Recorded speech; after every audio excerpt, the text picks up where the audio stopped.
unitary blocks. I don't know whether unitary blocks is the correct nomenclature for this, but then we'll just stick to that.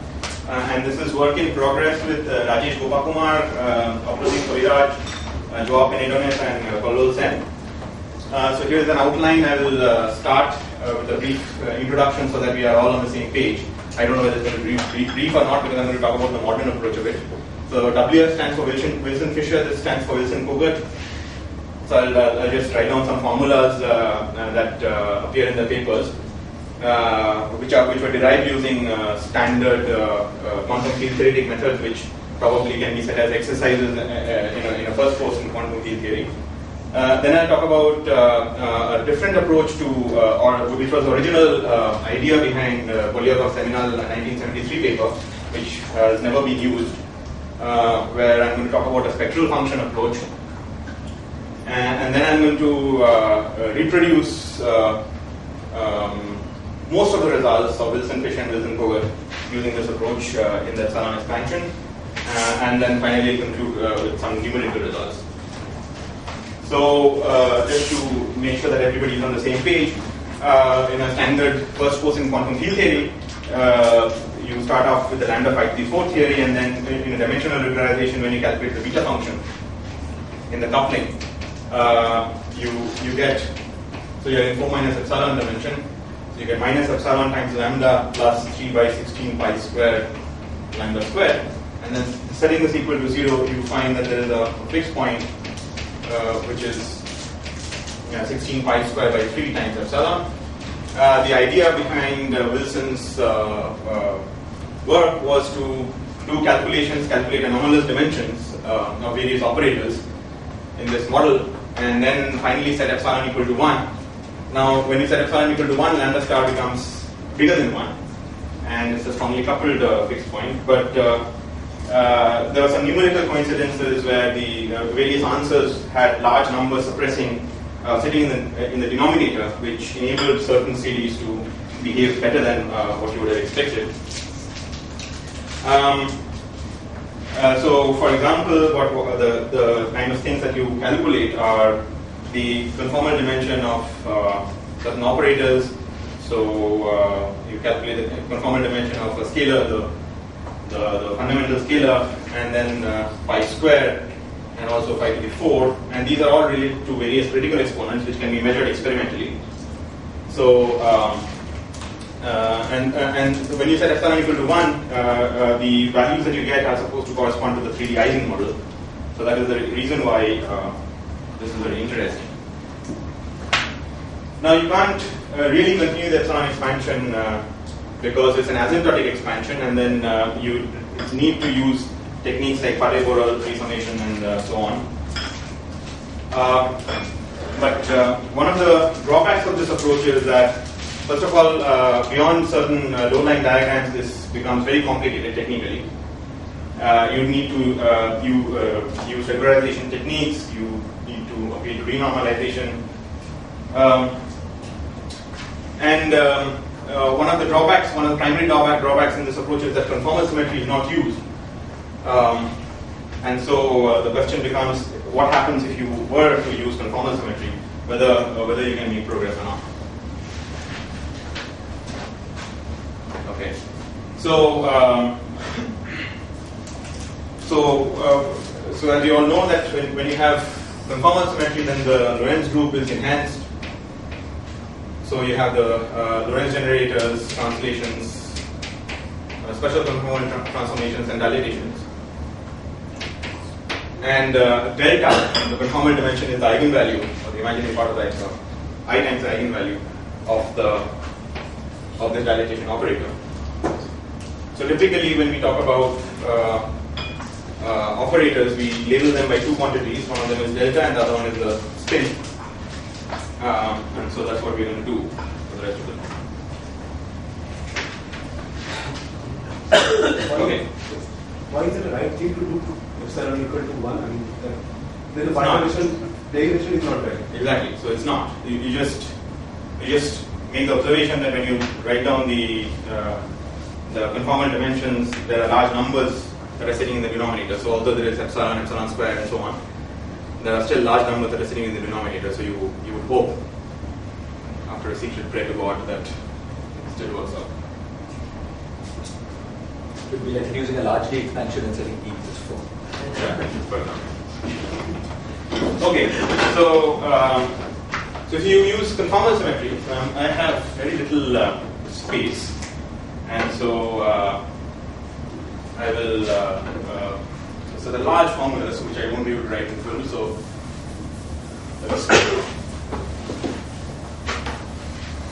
if you use conformal symmetry, then conformal symmetry is powerful enough to constrain completely up to some numbers, 2-point functions of any operator, and also the functional form is completely fixed for 3-point functions up to some numbers. The interesting thing arises at the level of the 4-point function, and this is a nice exercise to do. Anybody who is so about 3-point functions, if you have S1, S2, and S3, has that been worked out in general? The 3 arbitrary strings? Yes, in using the embedding formalism. And so how many coefficients are there? That's known as a function of S1, S2, Yes, S3? yes. And grows with S? It should. For example, if you are looking at 3 scalar operators, it's 1. If you have 2 stress tensors and 1 scalar operator, again it's 1. If you have 3 stress tensors, depending on the number of dimensions, it's 5 or 3. And after imposing the word identity, it's. And as S grows larger and larger, the number will grow. Number is going to increase, yes. Without power. And will go to infinity as S grows. I would imagine so, because the number of conformal invariants that you can write down as you have more indices is going to keep increasing. Question. Yes. This fixing of 2-point and 3-point functions using conformal symmetry, does it depend upon the choice of what vacuum you are choosing? Like, if I'm choosing a state to compute this 3-point function, it itself does not respect. Yeah, so this is all with respect to the vacuum, the ground state. Yeah, the expectation value is all with respect to the vacuum. So outside the board, I'm going to actually, I should have written down the answers for this, because this is what I'm going to reproduce. So the conformal dimension of phi in an epsilon expansion works out to be epsilon by 2 plus epsilon squared by 108 plus order epsilon cubed. Phi squared is 2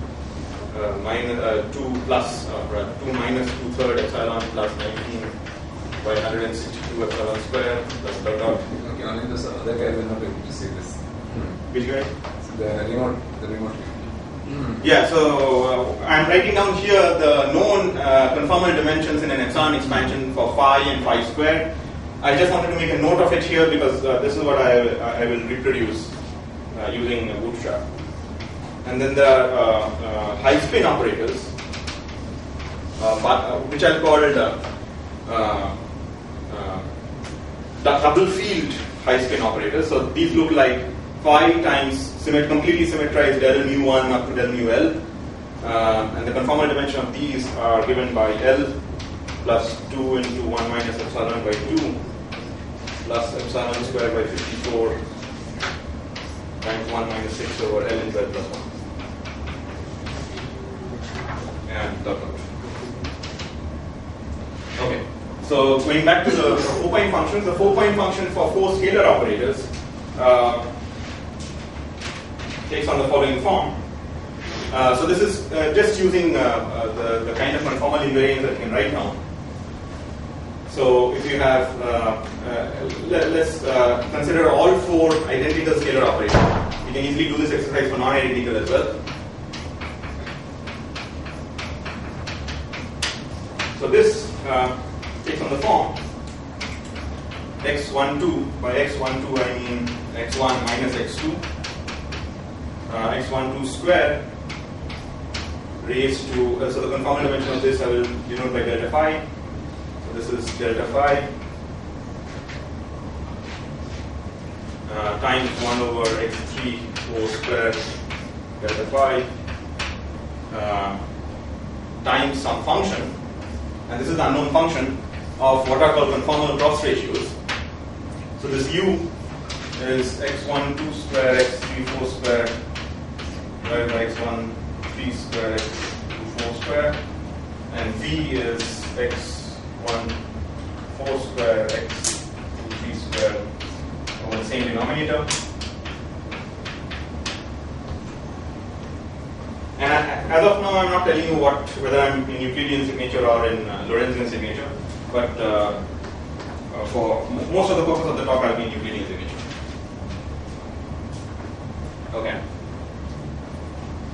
So now the factor that we pulled out, this factor of x squared 1 2 to the power delta phi and so on, is a little ad hoc. I would have easily pulled out some other factor. For example, I would have interchanged 2 and 4, and the result shouldn't have mattered. So when I interchange 2 and 4, what happens is that this becomes equal to 1 over x14 squared to the delta phi times 1 over x23 squared to the power delta phi. Now when I interchange 2 and 4, u and v get interchanged. So this becomes v times u. So this should be equal to this.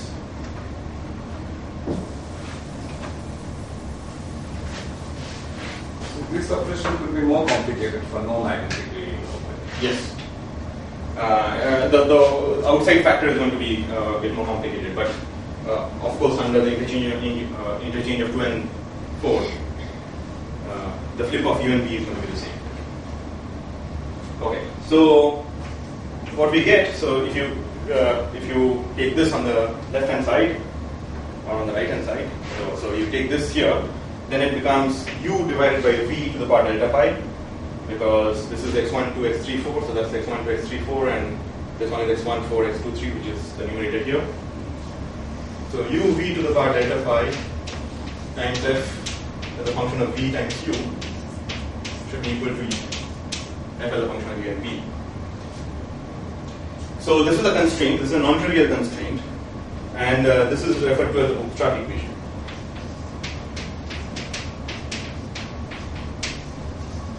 Which follows from crossing symmetry. The other way of understanding this bootstrap equation is if you are in Euclidean signature and you have 4 operators of this kind, then you can move them around, and then you can consider the OPE, and it should be the same. So that is another way of understanding the same thing. Now, so this is the starting point for modern bootstrap, where people have made lots of progress. So they have, first of all, they have found interesting bounds. So numerical bounds have been obtained by looking at this equation very closely. So, for example, one of the original things that was done was you let delta phi change, and then you ask what is the dimension of the lowest scalar apart from delta phi. So the next scalar that is there in the spectrum. What is what kind of numbers can this guy take? And it turned out through very simple analysis that there was a bound. So these were allowed, whereas this was excluded. Okay. Now, part of the reason why it is difficult to get anything analytic out of this is because these powers that are sitting here, so for example, there's the power of e to the power delta phi, and depending on how you're expanding, this starts with 1. So usually you expand these functions when u goes to 0. So when u goes to 0, you're taking 2 of the operators close together. So you take 2 of the operators close together, u goes to 0, this starts with 1. So there's the power of e to the power delta phi that is sitting there. And it's quite hard to actually match these powers. So it's very difficult to do analytic stuff using this approach, mainly because of this.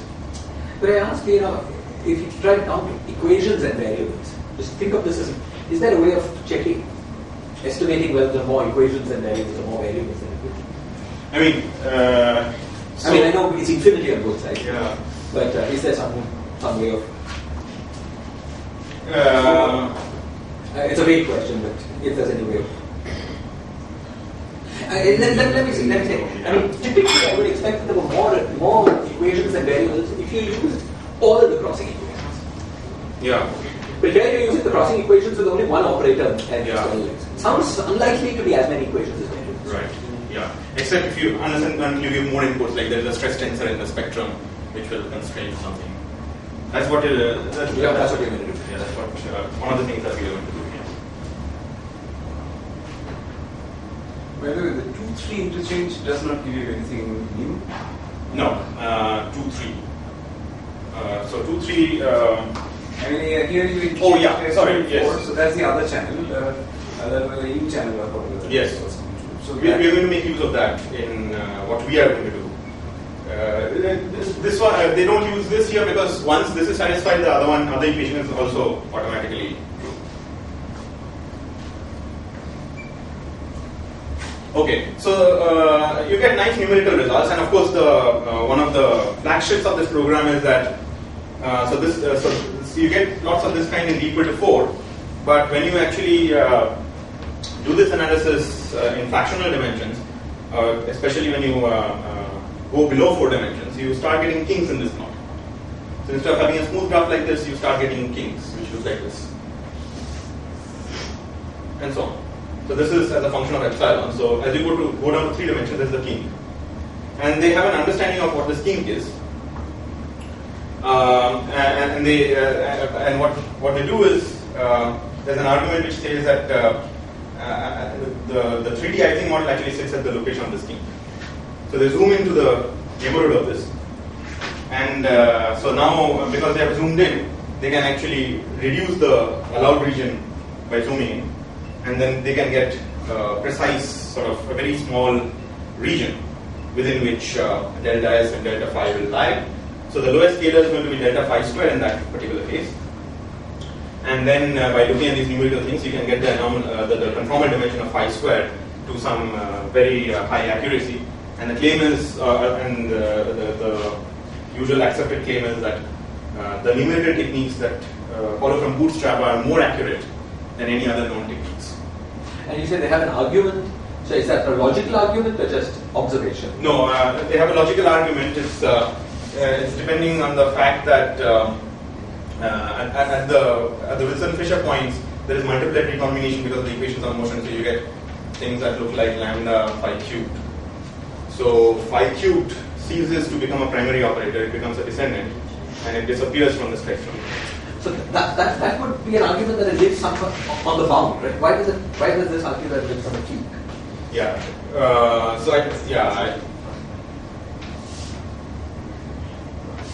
Yeah, you're right. I mean, I'm not completely sure why this line is argued for. You're right. You could argue for line there. Yes.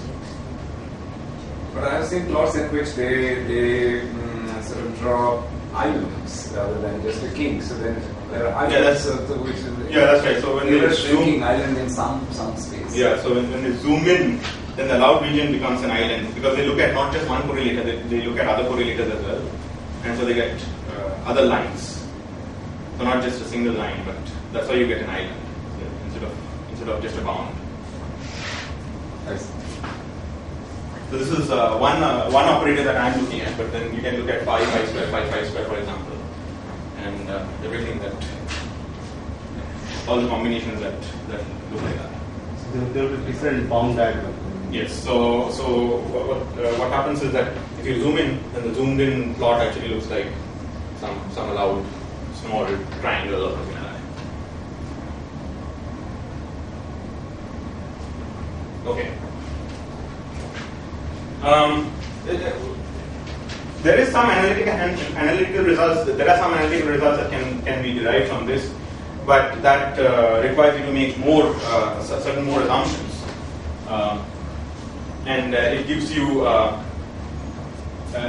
understanding of what happens at large spin. So there are large spin operators that have to be there in the spectrum, which needed to produce this power of u to the power delta. It's like double trace. Double field, that's called double field option, yes. Okay, but certainly you won't be able to reproduce this or this using this approach. So why is the epsilon expansion useful? It's useful because when you put in epsilon equal to 1 in these and compare your results to what appears or what arises experimentally, then these results are very close to the experimental values. Experiment is this. This is not experiment, so this is the numerical terms. So people have measured these critical exponents, and they can tell you what these numbers are. There are some sophisticated experiments that have been done on the International Space Station, measuring what is called alpha. So alpha is actually related to the delta phi squared. And so I'm talking about the 3D Ising model. People have also done it for the O2. The O2 model is relevant for the superfluid helium. So all this can be done. So I've restricted my analysis only for the n equal to 1 case, but you can do it for when.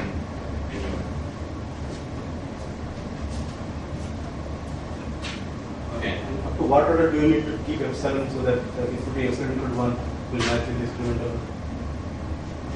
Up to what order? So, okay, good question. So actually, since the series is asymptotic, so let me just write that down because you asked that question and I have the answer. So there is a particular critical exponent, say gamma, which is given by d dimension, minus 2 delta sigma, so delta phi, times d minus delta phi square. So this is a critical exponent, and this is known to be 1 plus 0.167 epsilon plus 0.77 epsilon square minus 0.049 epsilon cube, and it is known up to epsilon to the 5 order, and that epsilon to the 5 calculation means 5 loop calculations. People attended it because they didn't have, so these are Russians who attended it, they live in cold weather, they don't have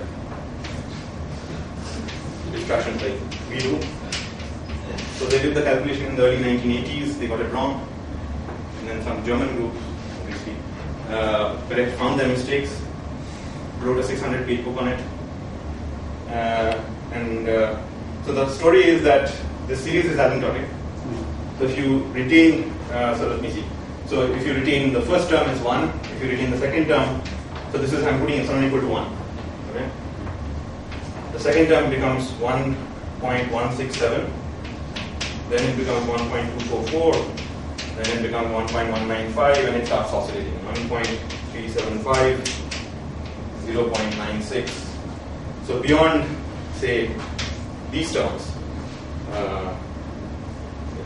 there's no proper way of doing it, and this is a typical sign of an asymptotic series.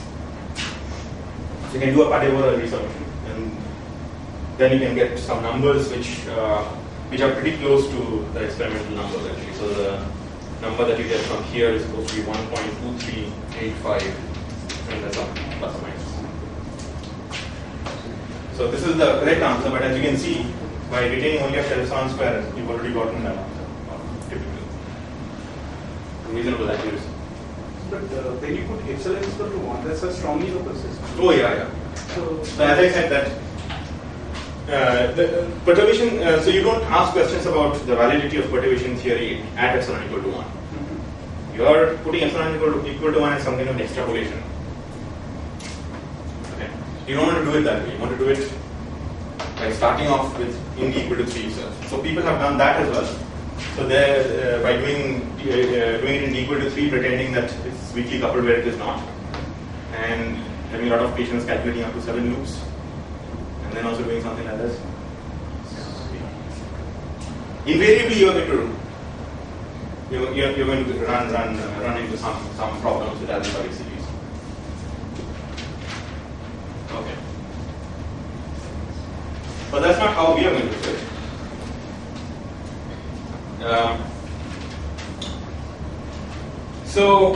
So as I said, that when you're looking at 4-point functions, part of the reason is because on one side you have this power e to the power delta phi, and so this is what I'm going to call the S channel or the direct channel. So this is when I'm taking these two operators close together, and then doing the OPE. So that is what I'm going to call the S channel. But you could have done it in other ways as well. So you could have taken this and this, and this and this pairwise. And depending on which channel you are in and what is the limit that you're considering. So we are always going to consider u going to 0 But actually, contrary to what people usually consider, which is v going to 0, we're going to consider v going to 1. Okay? So that's going to allow us to be in Euclidean signature. Actually, yeah. So one way of understanding that is if you take 3 points, you fix one operator at the origin, one operator at 1, the third operator at infinity, and the fourth operator that will be free. So for example,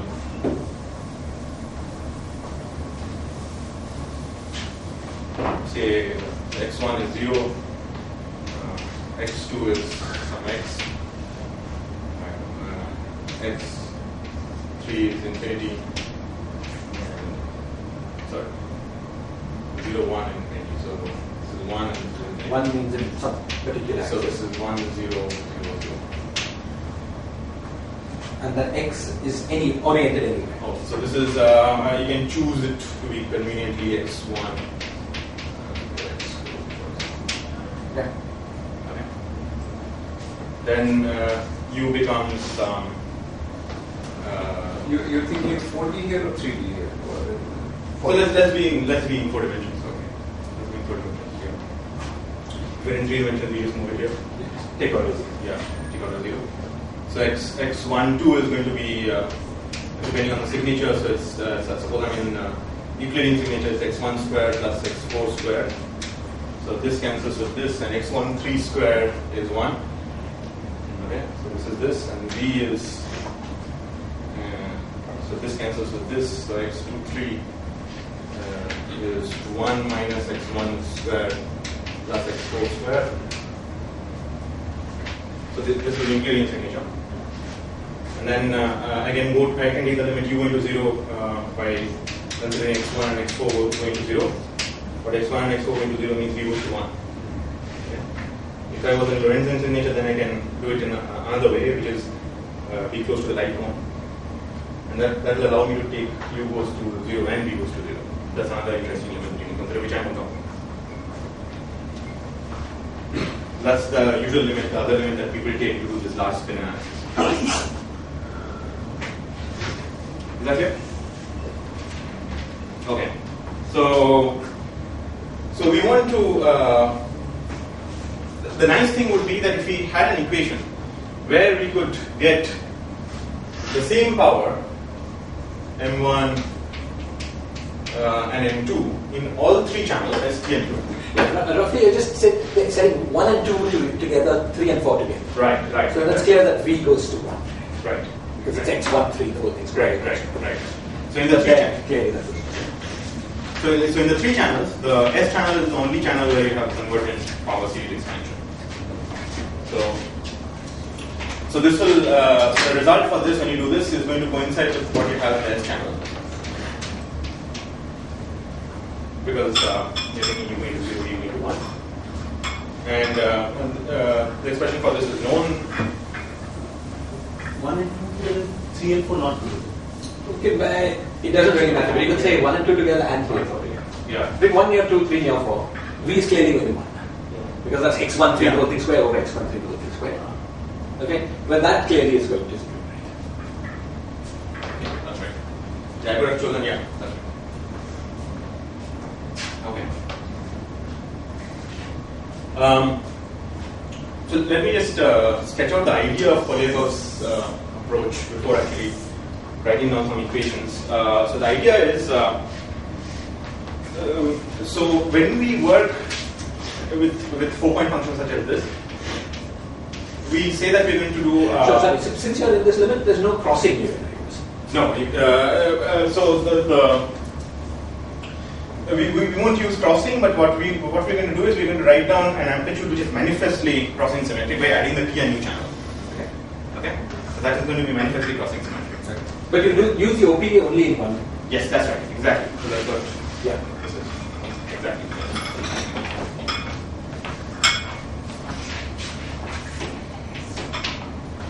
So what you do is this is a 4-point function. So you want to expand this in a conformal partial wave.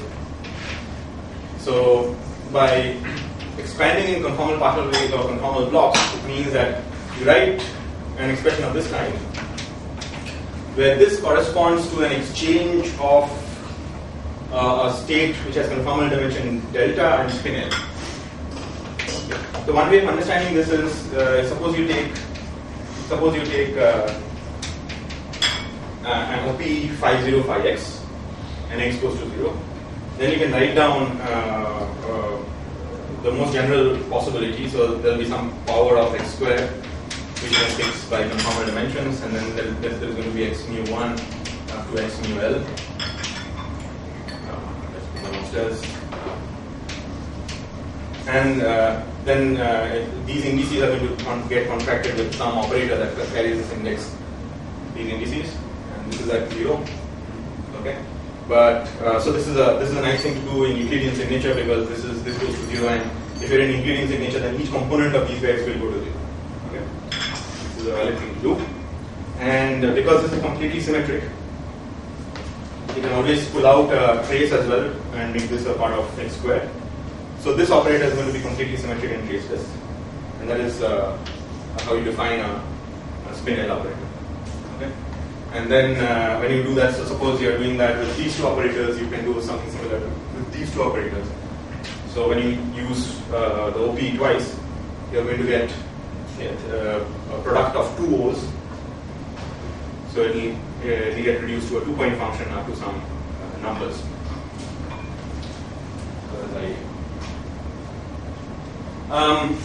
So if you want to expand this correlation function in terms of what are called conformal blocks, and these conformal blocks are telling us that an operator of conformal dimension delta and L is getting exchanged. So this corresponds to this guy. This has got conformal dimension delta.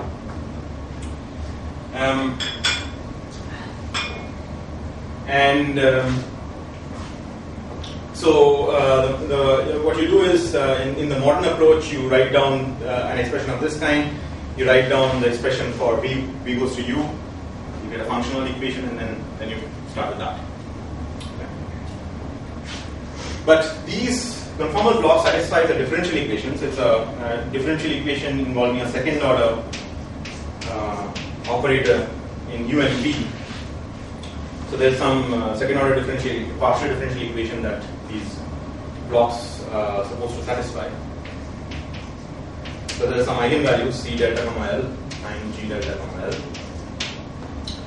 And these eigenvalues are known, so they are delta minus d plus L as well plus d minus 2. Now observe that this expression, the eigenvalue expression, is symmetric.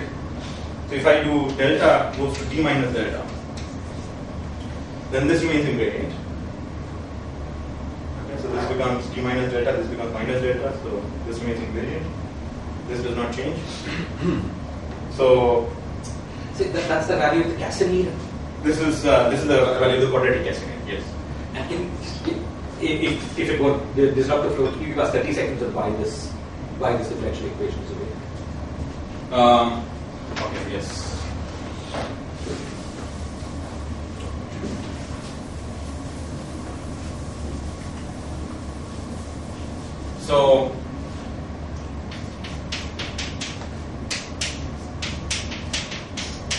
So this is conformally invariant, which means that the sum of all the generators, so that's been annihilated.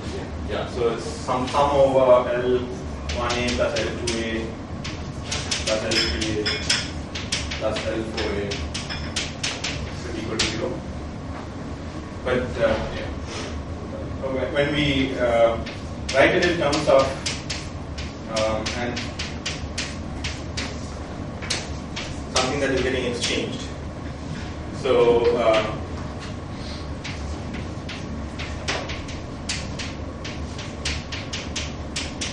then this so there's some way of writing this 4-point function in terms of an integral over an operator that is getting exchanged, and make this more precise in a bit. Sure. And then so this piece is conformally invariant.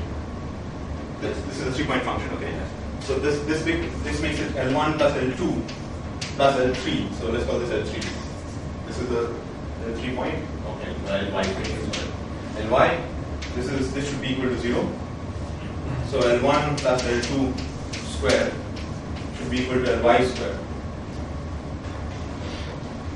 Plus or minus. And then this is the quadratic. Thank you. Quadratic.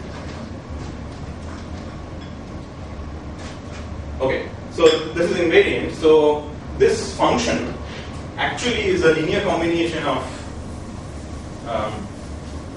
this can be expanded as a linear combination of g delta comma L plus g e minus delta comma L. There's some number here, there's some number here. So this can be done quite generally. So this is the general, this is the most general expression that you can write down for this correlation function. So what people do is that they say that okay. So this is the usual block. So this is the usual block, and this piece is what is called the shadow block.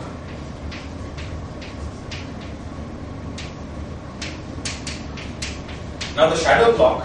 Just to say, for SU2 group theory, it's sort of like saying that we've got four J's, Yeah. and you're making a singlet when you know that J1 plus J2 coupled to some J. Yeah. So Yeah. it's that group theory. Yeah. That will be a classic. Yeah. The same. Yeah. Okay. So this is the shadow block. Now, the behavior of these blocks, this is a function of u and v, this is also a function of u and v. So when u goes to 0 and v goes to 1, the behavior of these guys are known. So this, you can just work it out from the differential equation. So this goes like, this is very important. So this is u to the power delta minus L by 2. And then there is some u to the power m1, and then there is some function of gm1, which is a function of v. And then there's a summation over m1. Now, when the power of u is 0, which is going to be the leading term, which is going to fix asymptotic, u is known. It's actually Gauss hypergeometric function. So it looks like delta plus L by 2, delta plus L by 2, delta plus L, and this is 1 minus v. Oh, sorry, I forgot a very, very important factor outside, which is 1 minus v to the power L. So this is the asymptotic. So it looks like u to the power delta minus L by 2, 1 minus v to the power L times this.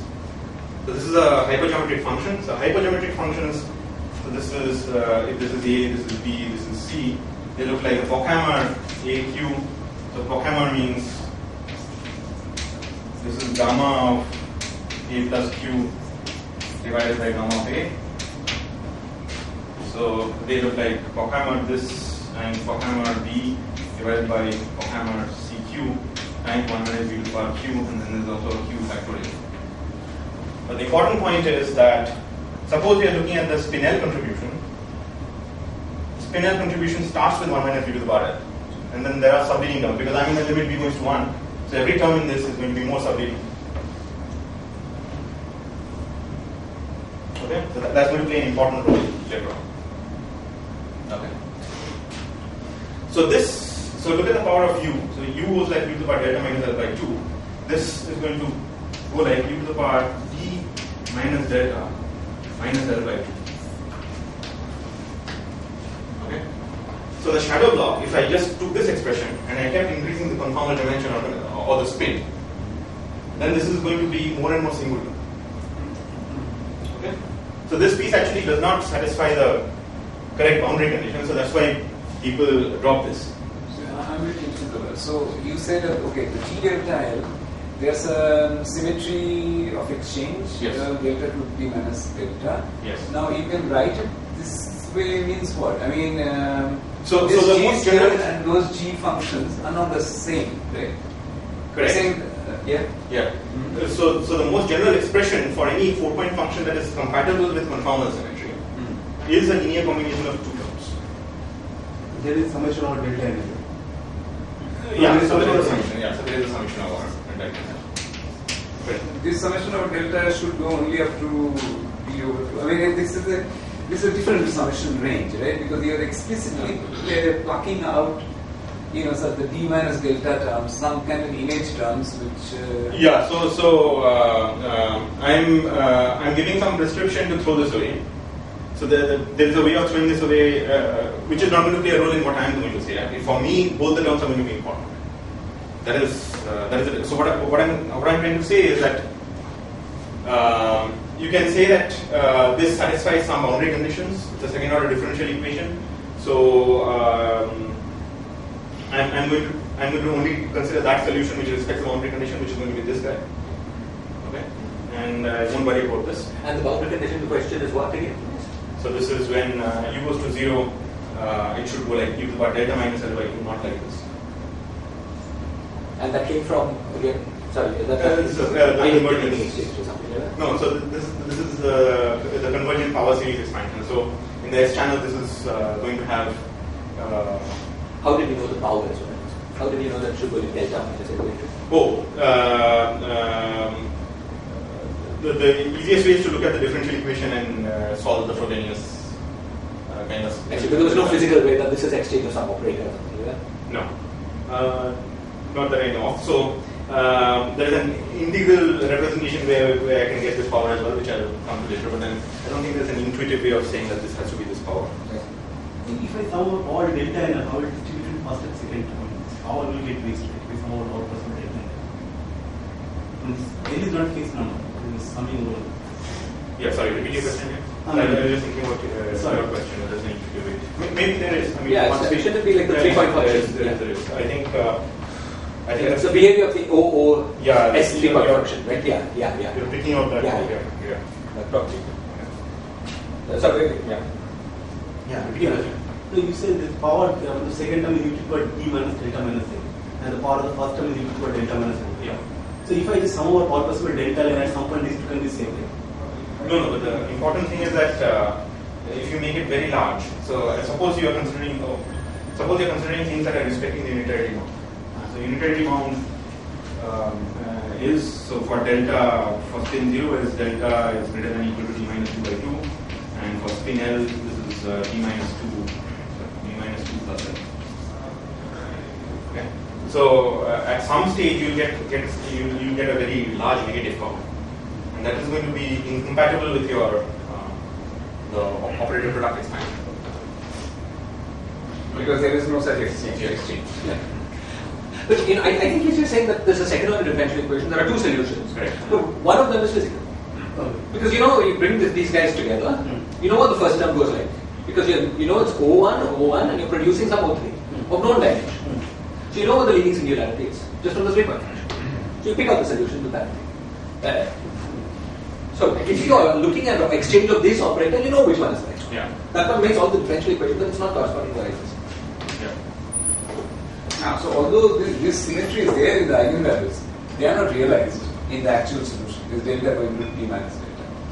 Some of those terms are there, some of those terms are not there. The way that I have written not by the eigen correct. So the way that I have written it, for example, this equation is not is manifestly not realized. Yeah, one of these is the right conformal, not that one. Correct. Okay, but here is where the difference arises. So this is the modern approach where you throw away the shadows. Polyakov's approach is to consider the full expression and try to construct a spectral function which is going to pick out the correct isotopics. Is that question here? So I start off with this full thing. So there is a way of actually fixing these coefficients as well. So I will just go through that.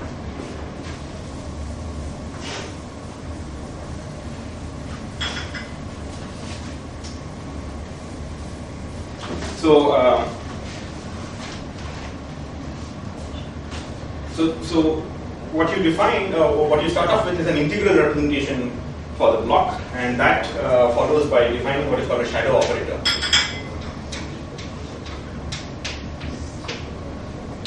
Now, the shadow operator is defined in the following way. So the discussion that I am following is something that can be found in Roland and Osborne, the last paper that we wrote. But the concept of shadow block was, shadow operator was introduced by Ferreira a long time back, and of course used by Polyakov critical statements in his paper which I did not understand. So you define a shadow operator, and the shadow operator is defined up to some normalizations, and these normalizations are important in the following way.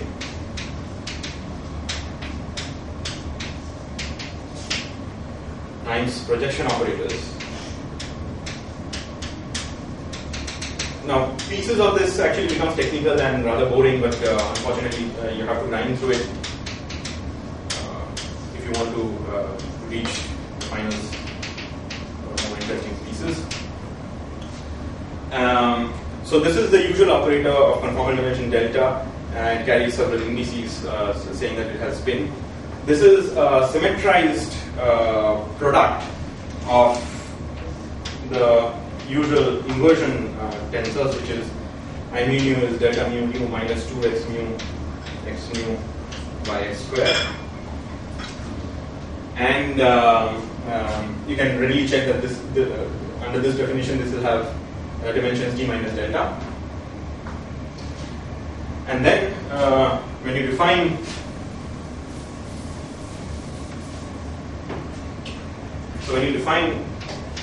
this object,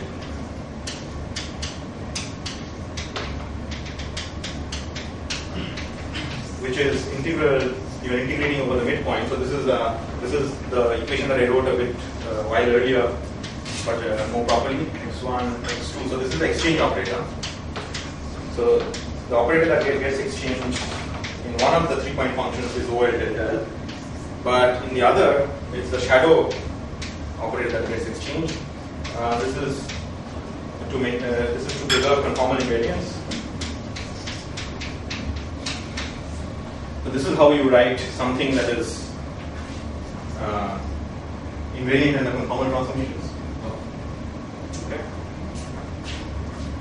So now you can actually fix these numbers that sit here.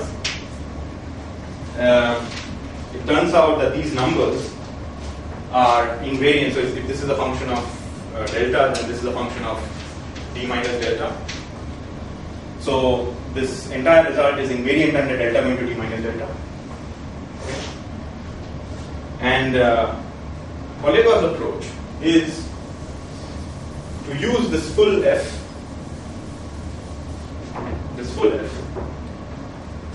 and try to build a function.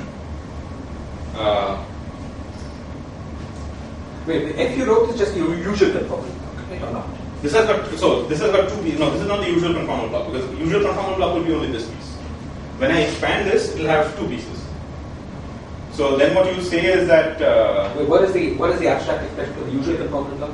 So this is what I written earlier. So this is which is going to have this asymptotic u to the power delta minus L by 2. Yeah, but in terms of these brackets, what would the difference be? So you have to give some additional prescription which throws away the shadow law. So some monodromic prescription or something like that. So it's put in by hand.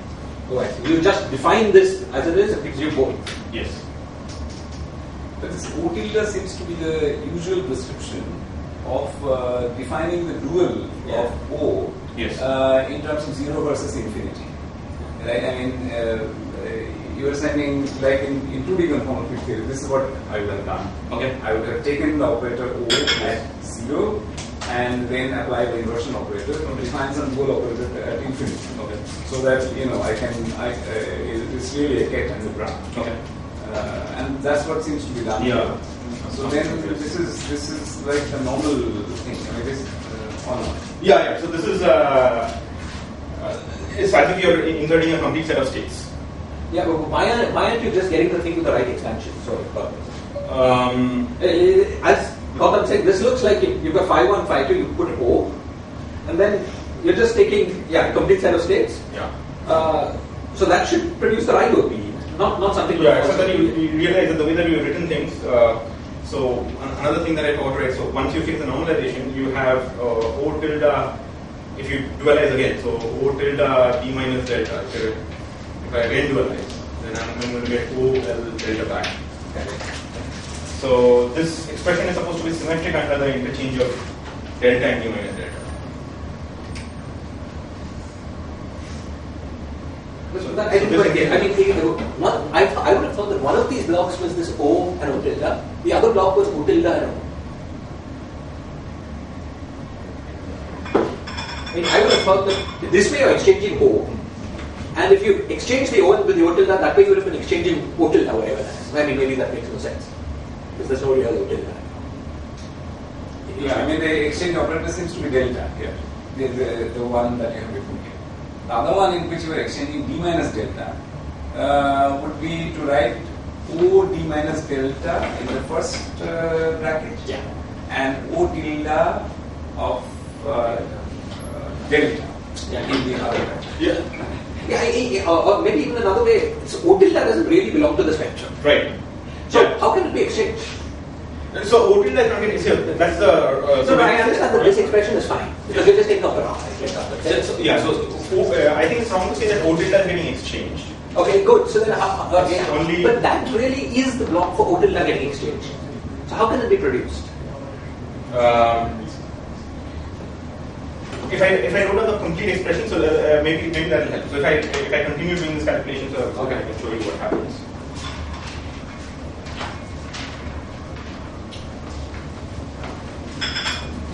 So this is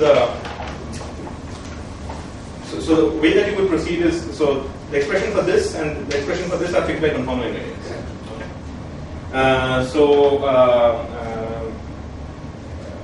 So you can take the resulting expression, which is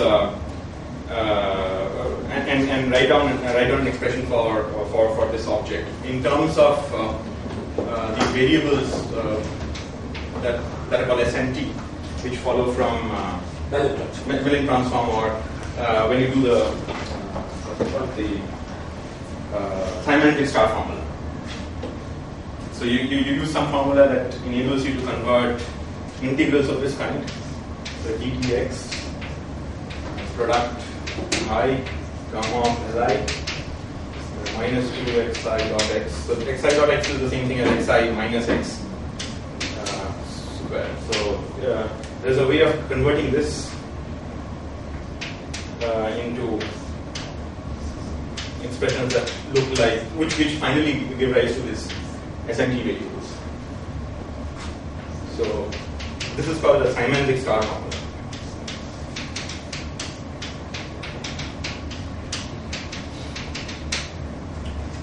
And so you're writing the integral on the left in this fashion. Yes. So there is some integral that you have to do here. So you use this formula to actually convert it into variables. So what happens is that these integrals are constrained. So delta ij, where I is not equal to j, satisfies. So if you're summing over I. Wait, is this going exactly? Is this exactly going to Mellon space or not? This is going to Mellon space. Yes. Yes. So there's some condition that satisfies the number of independent variables. So the number of independent variables is n into n minus 3 divided by 2. So if it's a 4-point function, there are 2 independent variables which are conventionally denoted by SNT. Okay. So the expression for this, after I do this, can be written as there's some irrelevant constants outside, but then there's an integral over ds dt, and this is useful. U to the power s times v to the power t times gamma of let me just write this out, delta minus L by 2 minus s times gamma of t minus delta minus L by 2 minus s gamma of minus t square gamma of t plus s square times some polynomial, which sometimes is referred to as the Mac polynomial, but I don't see why it should have a name. It's an obvious name. So this is a polynomial. Okay. So and we are closing the we are closing the contour on the right. Okay. Wait, now this is an expression for what? So this is the expression for this object. Where are x1, where is where you thank you. Yeah. And I've pulled out one. There's a constant factor 1 over x1 to the power delta 5 or something like that. There's some factor that we have put in. Okay. So I'm thinking of this PV of SNT as a Mellon transform. of this amplitude. Those gammas are put there somehow. So this is a polynomial. So this won't introduce any poles. This is a polynomial. Oh, I see. Sorry, something new. Yeah. So this is a polynomial. This is a polynomial. I've seen expressions like this where things with poles in gamma in metal space correspond to powers in real space. Yes. That's not what you're right. It's similar to that, but then this is a more explicit expression, so I can actually maybe. It was a key thing in the expression I saw before that they had poles in metal space. Yeah, so there are poles in metal space here. That comes into the you put it down the poles. I see. Put down. So the metal space thing is P times gamma times gamma. Yeah. Okay, fine. Yeah. And so you can see here that there is a pole. So whenever delta minus L by 2 minus S is minus L. There are poles, and I'm closing the contour on the right, so this will be these will be a set of poles on the right. Okay. So this is what is going to give rise to the power e to the power delta minus L by 2. But it also has this set of poles. Okay, now how did you get? How much from going from here to there is definition, and how much is? I mean, how did you go from there? So there is a. So these are fixed by conformal invariance. Yes. This is also fixed by conformal invariance. So I know this. Yes. So I just expand it out. Okay. And then I use this analytic star formula. Get it in terms of SNT. This is what is going to come out. And with the P of that PV of S is some known function? Yeah. So this is basically. So PV of S times gamma is the expression in Mellin space of the conformal. Yeah. So the expression for the polynomials are all known, so they don't introduce. There's that magic formula here, plus the Mellin. It uses the Mellin. The Simon star formula, that can be derived by using conformal invariance. Yeah. You just want to know where exactly the Mellin transform The Mellin, so this is when I write it as an integral over ds dt and forget about this. And whatever is remaining is what is called the Mellin transform. It's like a Fourier transform, but in two variables. What is what? Sorry. You mean? Yeah. Oh, sorry. So this is, it's convenient to write delta as h plus mu, so that d minus of h is just definition. So this is d by d. So d minus delta actually becomes d by 2 minus mu. So in terms of variables nu and in terms of variable nu, this is actually an even function in nu. So this operator product coefficient phi, O, etc. all in the polynomial. Yeah, so this is for a particular ln delta. Then you have to multiply by the OP coefficient. So that is a function of delta and L, sum over that. That is going to give you the expression for this guy. Something very stupid that I'm not understanding. If I take phi x1, phi x2, O, then we know what the singularities of that thing are, as you explained last 10 minutes ago. Yes. And those singularities only reproduce the singularities of the first of the forms. Yes. So if you're really taking 3-point function and 3-point function, it seems to me that you have to get the right singularities. But you're telling us now that you also get the shadow singularities. So I can't understand how that can be. I'm being confused right now. But I can't understand how these two statements are consistent.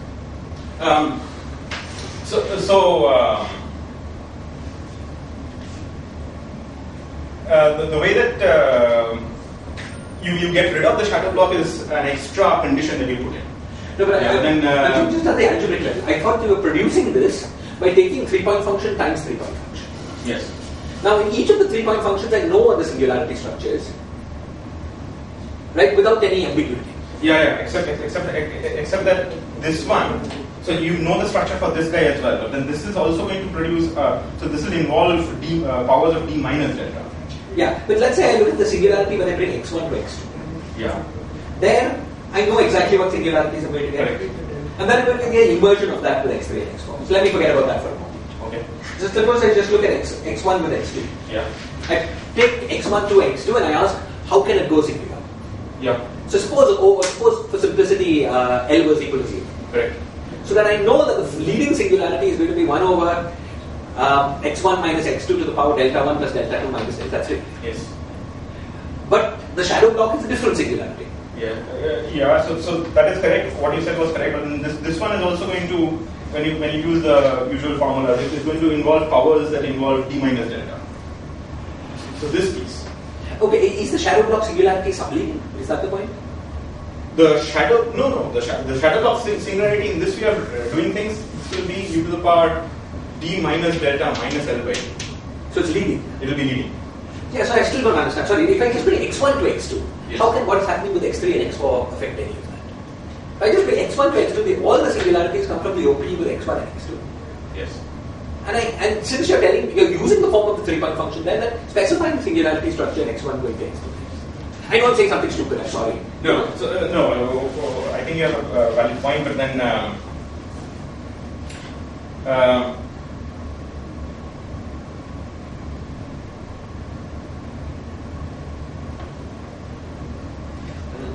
look at that expression in the right hand side which he has written, the gamma functions, I understand from his expression you get symmetry.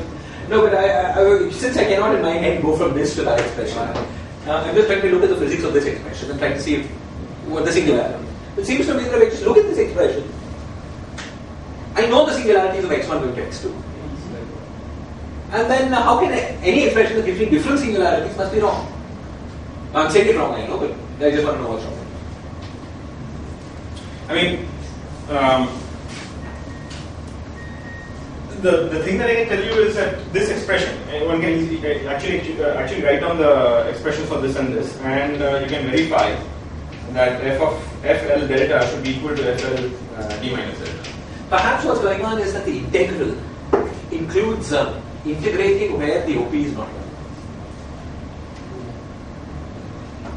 1. Could it be that that's what's going on? That when you integrate, it's like integrating the position of that point. You mean maybe x is coming close to one of the other points? Yeah, right, exactly. When x is in the neighborhood of x1 and x2, what I'm saying has to be right. But maybe your integral is going all over space, right. And includes points where x is going close to x3 and x4. Yeah. And then you will get then something funny happens, and maybe that's what's going on. Yeah, that makes sense. Yeah. I mean, the way that I was thinking about it is that you can actually check that this function is even under delta, or it remains invariant under delta going to d minus delta. So it has to have this additional piece. That's one way that I was thinking about it. But what is going to happen is that we're going to construct a function that is going to give rise to the correct arbitrary. I see. So I mean, ultimately we will get rid of this. You are integrating over all x, is that right? This ddx. I'm integrating over all x. Yes. Yeah. So somehow it's clear that what's being done is physically wrong, right? Because you're using sort of an OP where the OP is not valid. Right? When x is not, when you cannot enclose x1, x2, and x inside a ball, excluding x3 and x4, then this result should not be valid somehow. And I think this must be somehow the heart of it. I can't quite see it, but I think this must be. Yeah, but okay, yeah. Yeah, no, I see all your algebraic arguments. I'm just trying to understand physically what's going on. Because x1 and x2 are fusing to produce an operator, and then you're telling me you're getting the contribution of an operator that's not really in the spectrum. But somehow doesn't sound possible to me if you're doing everything you do.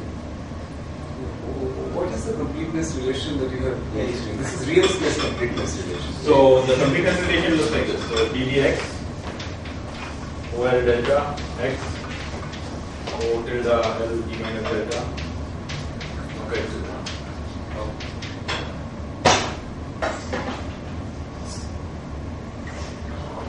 Yeah, where does that come from? Yeah, that's yes. Yeah. I'm not using the completeness relation. So what I'm using is I'm constructing for you a function that is conformally invariant. Okay, fine. So I think what Aninda is saying is that this construction gives you something that obeys his conformal block. It will satisfy. I think he said no more, no less. Yeah. This construction gives you something. Yeah. Actually, physically, we should truncate this integral somehow. Right? To be within the side, and you have to do something else. But this completeness relation that you're writing, like, shouldn't it be like O tilde instead of at the same level, I mean, the delta, the big deltas, like B minus delta, kind of. No, because that's obvious. So this is identity. So its conformal dimension is 0. So the only way of doing that is this is d minus delta. So it has to be d minus delta. Yeah, I would have written this completeness relation somehow as O delta situated at 0 and O tilde situated at infinity. I mean, that's the operator from the Hilbert space. Correct. That is the operator that would have appeared. Yeah, but Now this integral. He wants to take into account all descendants. What you would have done, what you would have been doing is taking into account the exchange just of the primary unit. And he wants to take into account the derivatives of O's. Okay. Okay, that's why he's doing this integral over x. That's giving you all descendants. But you have to do that somehow properly. Yeah. It's just a Taylor expansion around here. Okay, I see. But he's doing it over everything, and I think that's somehow introducing data. yeah, good. Okay. So the next step is actually to fix this error, which is essentially to work with these, but then try to define. I should retain this expression somehow because it will be useful later on. Okay, before I tell you how to fix this, let me just tell you two more useful points. One of them is that this is what I was calling the S channel. The T channel and U channel expressions are very easy, very similar. So T channel, all that you do is you interchange S and T, and for the U channel, you interchange S to, so you let S goes to minus S minus T. So then you get the T channel and U channel block, by which I mean that if I put the T channel would be when I take this and this close together, and the U channel would be when I take this and this close together.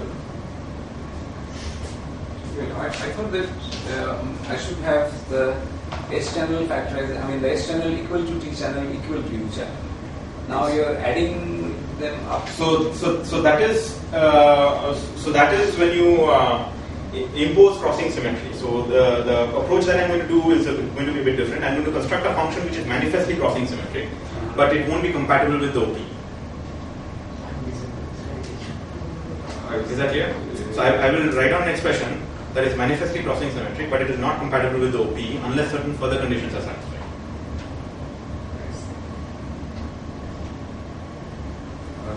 Okay, so for example, so in the T channel, so we are looking at the limit where U is 0 and V is close to 1. So in the T channel, when you spark S and T, so this becomes T, this becomes S, this becomes T, this becomes T, this becomes S, and this remains invariant. This is a polynomial, so it won't introduce any other further singularity. But you see that, this is not become. So this piece remains whatever it is. U to the power S, V to the power T, whatever I'm multiplying, you make that change there. So that's the expression for the T channel. So you see here that this is e to the power S, and this has become gamma of minus S squared. So this is the double pole at S equal to 0, which would mean that there's a log U term. Okay? Is that clear? That's important. So let me just write that down here. So T channel and U channel both are similar because of the double pole in gamma of minus T and correspondingly in the S goes to minus S minus T. This is going to become a double pole again. You will get a log U now. So it's ds u to the power S divided by U square. So u to the power S times gamma of minus S square. So you have a term that looks like u to the power S minus S is gamma of minus S square. So this goes like u to the power S is 1 over S square. Yes. So then you expand this. So this is going to be 1 plus S log U plus S square divided by 1 over S square. So the pole becomes log U. So that's how you get logs from double poles. E to the power S. Okay, alright. Okay, alright. So you get log U. But this is the S channel expression, and this is what is compatible with the OPE if I take these set of poles. Okay, and that has no log terms. So if you see logs, that means that those log terms are incompatible with the OP. Of the S channel OP.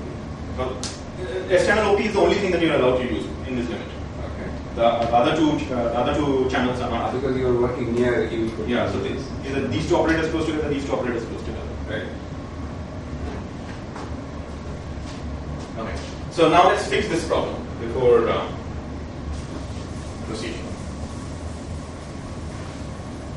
So Polyakov's idea is to construct a spectral function and define a new set of blocks. So this is a function of all the positions, and you use this f, whatever I wrote, f, and I will shift this variable new L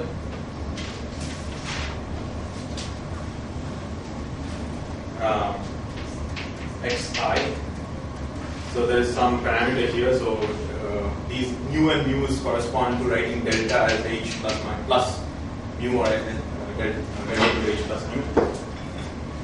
And I want to multiply it by a spectral function. I'll call this a spectral function. I'm sorry? Yeah.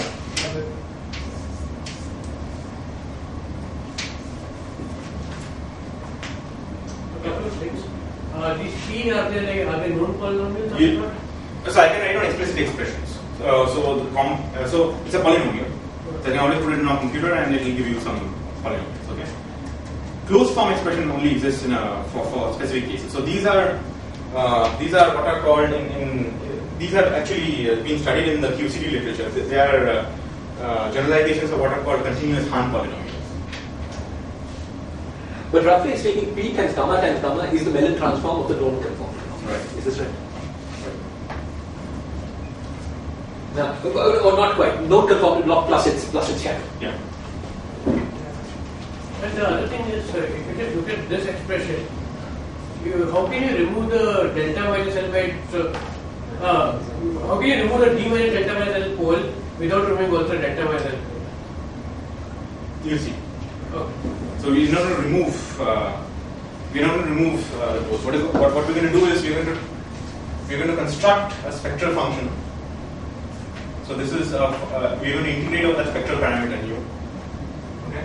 So this capital F has two pieces, f of nu and f of minus nu. Okay. This was what I was calling the shadow. Okay. So if this spectral function, if the correct spectral function, emphasize, if the correct spectral function is an even function, so I'm going to do this Mellin-Barnes type integral. So the contour is minus I infinity plus I infinity. If this is an even function, then all that it does is that it is going to pick out twice. So this becomes twice d nu minus I infinity f mu L. So it will probably this. Okay. But this has to satisfy further constraints. So it has to be compatible. So the result that you produce has to be compatible with the kind of powers of u and v that you get that follows from the OP.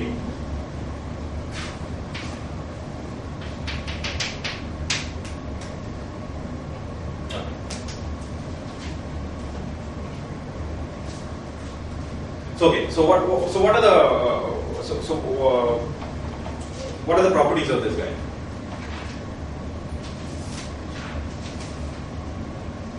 So for starters,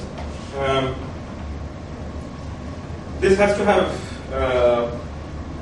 the following poles. So there's some normalizations here that become now important because these are functions of mu as well. So this is also a function of minus mu.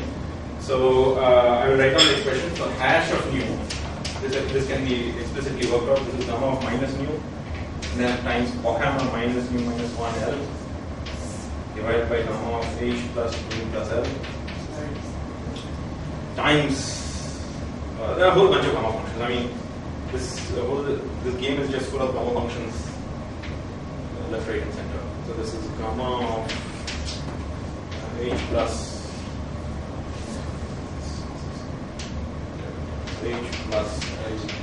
mu by 2 whole square. Yeah. Actually, sorry, I'm maybe lost. I saw that thing was equal to that. Now, what is the objective written on the left hand side there? This little f? So I'm going to try and construct some blocks. out of What this was capital F. Capital F was what? Capital F was this full expression that I wrote, which had the shadow piece as well. And that was in X space. Okay, fine. The thing you ended up there. Yes, that was capital F. Fine. This is the capital F here. So something that I wrote. You had written down there. Yeah. Okay. And what was this N? So I'm going to construct a function. This function. equation defines M and U? Yes, it will define this. So I have not told you what this is. Yeah. So the way that we define this quantity is going to be such that it spits out the correct powers. The correct powers of U and V. Meaning projecting out the shadow block? Yes. Or the way that we are doing things here, the spectral function is an even function, so it makes after you integrate over nu, it makes the shadow block contribution equal to the usual block contribution. So there are no nasty singularities. Okay. So now, wait, so in that equation there are two undefined things. There's little f and capital M. yeah. So the equation doesn't. So for example, you might think that I've written this as capital F because little f. Written this as little f. You would have thought that okay, I'm going to try and get G delta comma L, which was the usual block which had the correct follow-up behavior. G was delta. Okay. So this little G delta comma L. So I might try to get this out of this kind of an expression. Okay. So the logic is going to be that we're going to try and produce this, which has got the correct follow-up behavior by choosing some. By choosing some capital M, and then what we'll find is that you almost succeed, except that there is a problem because the resulting spectral function is going to give rise to bad behavior at imaginary infinity, and then in order to fix that problem, you have to introduce some additional double poles. So the fact that you need to introduce additional double poles is already clear. So you are getting log u in the DRU channel, but you're not getting any log u in the S channel as it stands. So in order to cancel that, it had better be true that somehow you have to produce some log u's in the S channel. Okay. One question: How much more do you have? I presume you have a long way to go. Is this right? I'm just saying because the speed you're going is just totally perfect for us. Yeah. So we could have a second talk. Yeah. Okay. Rather than rushing through it. Okay. I was just going to say this. Yeah, so tomorrow morning will be okay? Tomorrow morning, actually, I'm going to submit a visa application. But would an afternoon work? Was that it? Anyway, something. Here's a Yes. Okay, but can we do it 12 o'clock instead of 11:30? Sure. Yeah. Go ahead and check the slots. It's going to be transmitted in science and history. Then. So I can tell you where the logic is going. So the logic is going, I'm going to try and construct the spectral function, and the spectral function will obviously have some poles so that it produces this e to the power delta minus L/2. So I want to reproduce this pole. Okay? So that is going to give rise to some poles here. And then also, but then I need to make sure that there are no additional nasty singularities. So, for instance, this guy will give. That never happens. Yeah. that was not for the record. There's issues. The cosmology starting month usual on Tuesdays. Did you check that? That is the No, that's the lunch stuff. Okay, let's do 11:30 and disco days. No. We'll Yeah, probably I'll take another 1 hour. 1 hour. So let's go on till 1:15 now and 12 o'clock tomorrow. Okay. Okay. Alright. So the logic is that we're going to construct a spectral function which is going to give rise to the correct follow-up behavior. And so for that we. 1 o'clock, right? 11:32. That is CMS. That's 2, I guess. No, never mind. CMSP doesn't have it. No. There is a one before. I know. There's one Cosmo. Before me 10 o'clock. 10:30 to no. That they are shifted to 1. Shifted to one. There's no change in that. Yeah, fine. Yeah. Sure. Let's go. We can go as long as the gas is perfect. Like it has roughly 15 minutes. 15 minutes, great. Okay. So how do we construct this spectral function? question. So first of all, we have to be careful about whatever functions are. Hi, there's a question. Yes. Yeah. So I can't see what you've written. So, but what is the spectral function? Is it very different from monodromy? Like usually we would project out the shadow block by having some monodromy, Right. Some monodromy on the. So is that what you're trying to do by the spectral function thing, or? No, I think it's a bit different. Because the monodromy is not going to introduce additional singularity. So monodromy, for example, when you do the monodromy method, you don't get log u terms coming in. So the spectral function, it will turn out that it is going to introduce log u's, and those log u's are important to cancel the log u's in the T and U channel. Okay, but is it somehow equivalent? Because that is one way. Ultimately it will work out to be equivalent, but then this method is going to give rise to additional and there are certain constraints which the conformal dimensions and OPs have to satisfy. Oh, okay. So essentially, you're trying to get rid of the contributions of the log term, and then there is an associated simple pole term with the log term. Okay. So yeah. So the spirit is that you're supposed to get algebraic equations. So in the usual conformal bootstrap method, you don't get algebraic equations because the powers of u and v are different. So there's always a u to the power delta phi on one side, and there is no power of and there's one on the other side. So you can't match powers. So in this way of doing things, it will turn out that you will be able to match powers. Yeah, but is it true that these powers are not? I mean, like they come only from summing over various things, right? I mean, so that is in the usual method. Here, in effect, you're also summing over various things, but that information is hidden in the spectral function. The fact that you're summing over various things. Yeah, I'm just trying to understand. I mean, how does this keeping the shadow block help? As in, like for this problem that you mentioned, is there some easy way to see that it can help? Because I would think the only thing to do is to sum over various things. That's the only way to produce the log. But see, I've already sort of gotten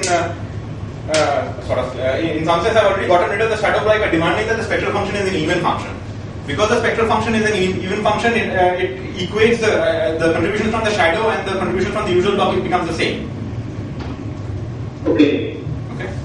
So this is some of the projection, but it doesn't project down to the shadow block. I mean, it doesn't project down to the usual control block. It projects down to some control block plus shadow block rather than. So the usual monodromy. The control block minus shadow block. Yeah. So the usual monodromy would get rid of the shadow block. Here I'm constructing a spectral function that will equate the usual block and the shadow block. And what is the interpretation of that? Is there some physical interpretation of what this means? I mean, there is some understanding, but then it's in terms of Wheaton diagrams, which I don't want to get into because I don't understand it that well. Okay, but what is the reason you call it a spectral function? It's the thing that you're integrating over this nu, which is part of the conformal dimension, and you are picking out the poles of this spectral function is going to pick out the physical exchanges in the S channel. Okay. So how are you picking out what is the dependence which I'm trying to understand? What is the can you see the so in order to actually produce this power delta minus L by 2, there has to be a simple pole at the correct place in the spectral function. Okay. So that is one pole that you know that has to exist. But it will turn out that there are other poles, and the more interesting poles are going to be double poles which have to exist for the spectral function to have the correct convergence properties. So that is the logic. Okay. So okay, I'm not. Okay, anyway, please continue. Yeah. Okay, so as Zuga was asking, so in order to produce this, it has to have a simple pole. So, Aninda, I mean, can this be proof that after doing this stuff, you get back the residual G delta L. Yeah. So it can be proved. Really. I mean that part is not a conjecture. No. So the fact that we are demanding that you get this to be equal to this. So what is the logic? So we saw. So the logic is going to be that we are going to write down something that involves the S channel, then something that involves the T channel, and then something that involves the U channel. This expression is that's part of the prescription because that's not how I would write it. Sure. So this is an amplitude that is manifestly crossing symmetry. Okay. Right, because it's crossing symmetric, but maybe overlapping. Sure, that's possible. Yes, but so what happens is that so this is something that is crossing symmetric, but it may not be compatible with the OP. So in what sense it may not be compatible with OP? There could be lock terms. So already we saw that from the TIU channel, you get lock terms. That came from the double pools, and that is incompatible with the S channel OP. So how can you make something compatible with the OPs? The only way is to get lock terms in the S channel, get lock terms in the T channel, get lock terms in the U channel, and then demand that they cancel. Log is only one of them. There is another powered law term as well. So you get two sets of terms that are incompatible with the OP. Demand that they cancel, and then you get a certain set of algebraic constraints on the delta. The description of doing that will give you the right amplitude. It will give rise to the right amplitude, and in fact, what I'm going to demonstrate, or it turns out that you get exactly this. So you get correct power of Q that the leading of the shadow part using all this property. But there will be different function other than G delta which may have also the correct leading power, right? How do you know that you after doing this you arrive at G delta L other than some other function which has the same leading power?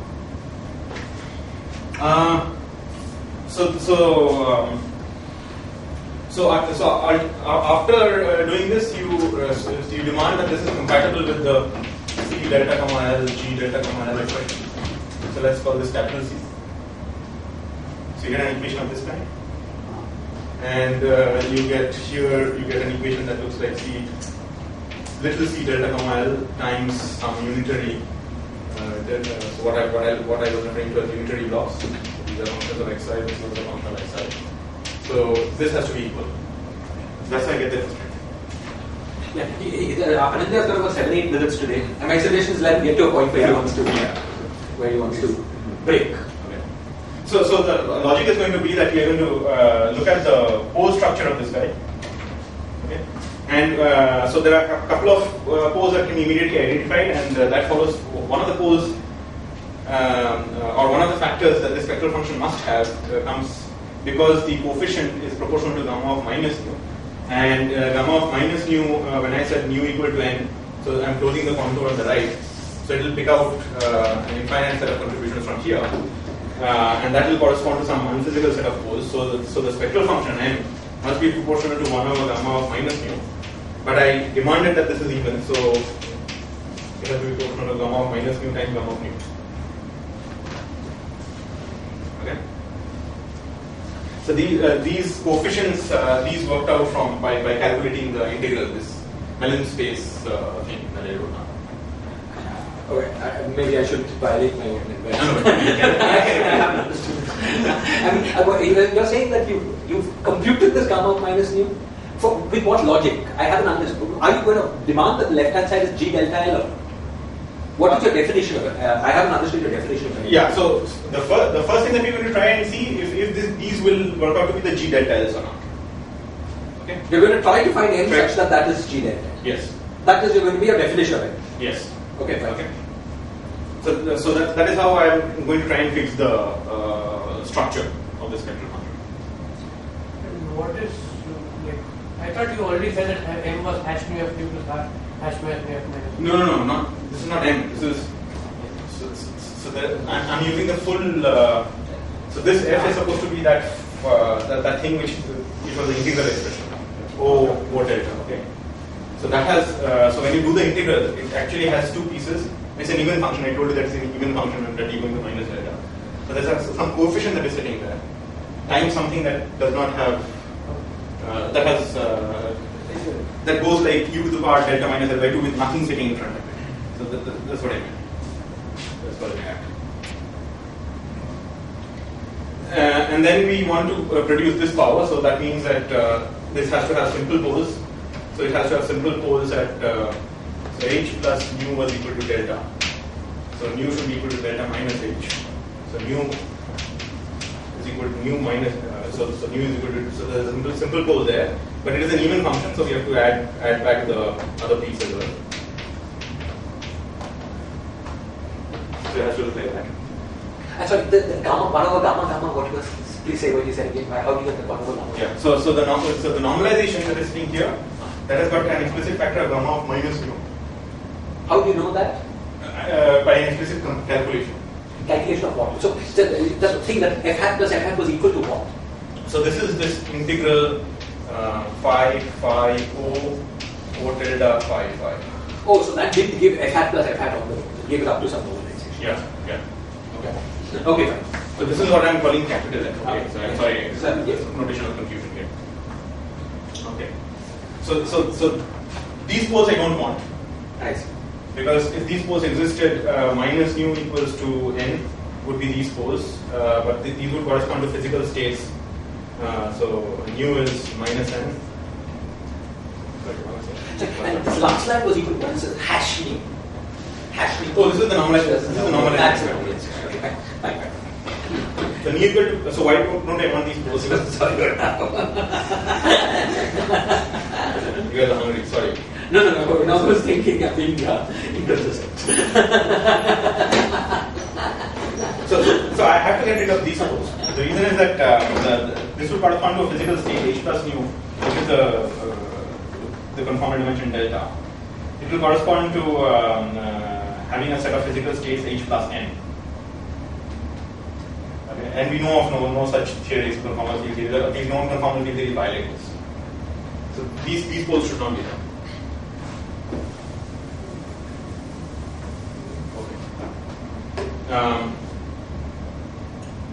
Okay. Now, let's when we continue trying to see whether we can produce exactly this G delta gamma L from here, this has to have good convergence property at real infinity. Okay. So if it stood as it were, and you go and plug it back into this expression and find out how the integrand behaves, you will find that this behaves like mu to the power 2L. So this obviously has bad behavior here. The reason why you get this mu to the power 2L is because of this Polyakov symbol here. That can be explicitly checked. So you try to get rid of that as well. So you write down h minus mu minus 1L and h minus mu minus 1, plus mu L. So now the spectral function is this whole thing. Now you see what the integrand goes like. The integrand now goes like 2 to the power, and this is very interesting. This goes like 2 to the power 2 minus 2 times mu times mu to the power d by 2 minus 2.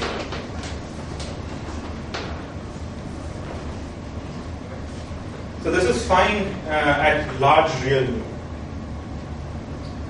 but not fine at complex mu. Exponentials don't behave well. So, but one thing is d by 2 minus 3 is something to do with b equal to 6. I know. There's something there. Okay. So how do we fix this? So one thing is obvious, that suppose we follow this logic that we want to write down something that is crossing symmetric. That means we are going to write down s plus t plus u.